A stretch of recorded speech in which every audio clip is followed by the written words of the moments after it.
Halo teman-teman, ketemu lagi di channel gue Perspektif Muda. Dan buat teman-teman yang baru pertama kali datang di channel ini, perkenalin nama gue Felix. Gue adalah seorang YouTube content creator dari Indonesia.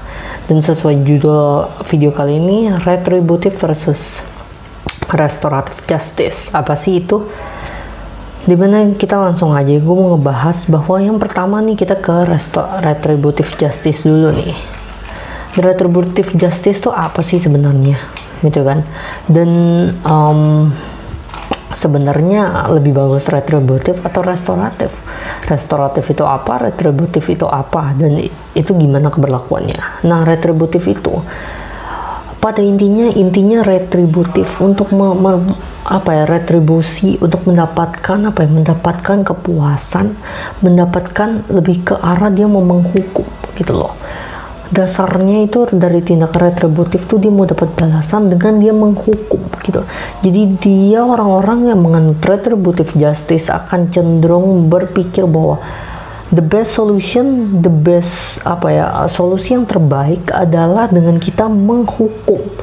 Dia menjunjung tinggi kepastian hukum, dia menjunjung tinggi hukum harus ditegakkan. Kalau ingin suatu orang pelaku untuk tobat, kita harus hajar dengan hukum gitu. Semuanya hukum. Jadi dia menitik beratkan pada pertanyaan-pertanyaan kayak gini nih, misalnya hukum apa yang udah dilanggar, sanksi dia buat dia gimana, udah gitu yang ngelakuin siapa, pasal apa yang dilanggar sama dia, jadi dia harus kena sanksi apa, gimana dia bertanggung jawab, pasal apa yang mengaitkan ke dia, wah dia udah melakukan ini berarti dia kena pasal ini. Nah, itu orang retributive justice, dia orientasinya pada hukum, pada gimana dia bisa mencari kesalahan, menentukan sanksinya apa, hukumannya gimana, pokoknya berbasis pada hukum gitu. Cari kesalahan, eksekusi dia lebih ke arah tidak mementingkan nih orang bisa nggak dapat alasan pemaaf, bisa nggak dapat alasan pembenar, bisa nggak dapat alasan peringanan atau gimana, nggak ada. Pokoknya salah hukum. Dia orientasi pada hukum gitu kan, nggak melakukan dia mengeksekusi dengan pokoknya hukum. Oh ini salah, udah hukum gitu, nggak mempertimbangkan faktor-faktor yang lain gitu loh. Dia menjunjung tinggi kepastian hukum, fokus biar si pelakunya takut, wah aku udah dihukum, gua nggak mau melakukan lagi, besok ampun, ini yang terakhir gitu.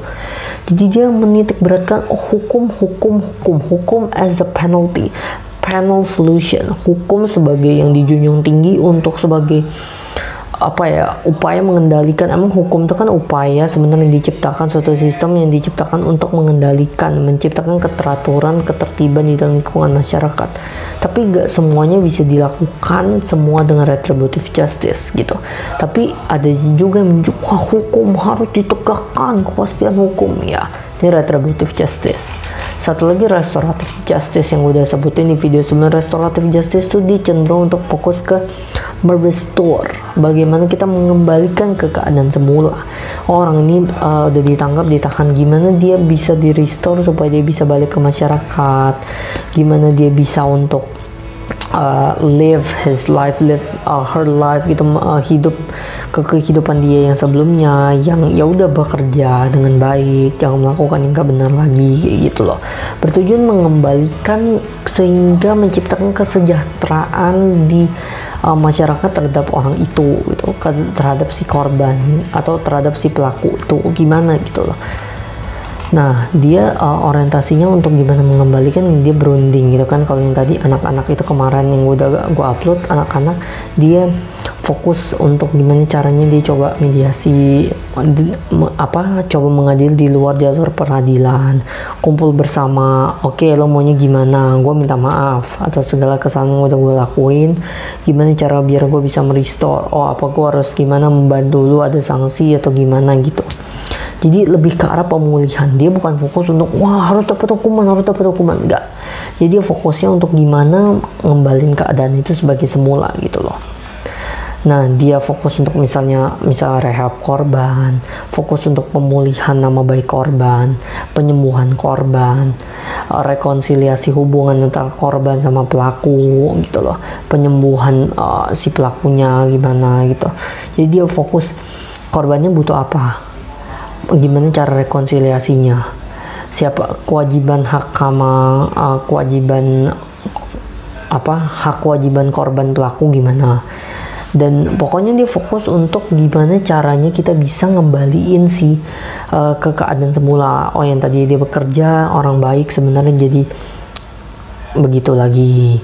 Gimana yang tadinya dia misalnya berusaha untuk menjadi kepala keluarga yang baik bisa jadi balik ke kepala keluarga yang baik, kayak gitu.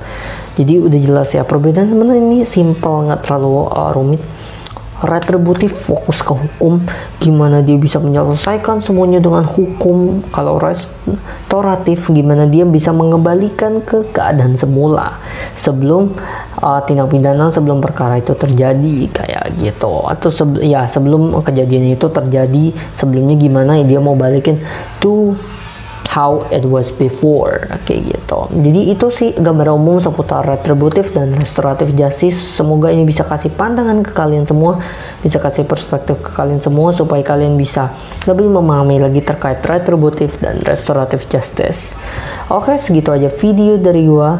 Semoga video ini bermanfaat. Sampai jumpa di video selanjutnya. Bye.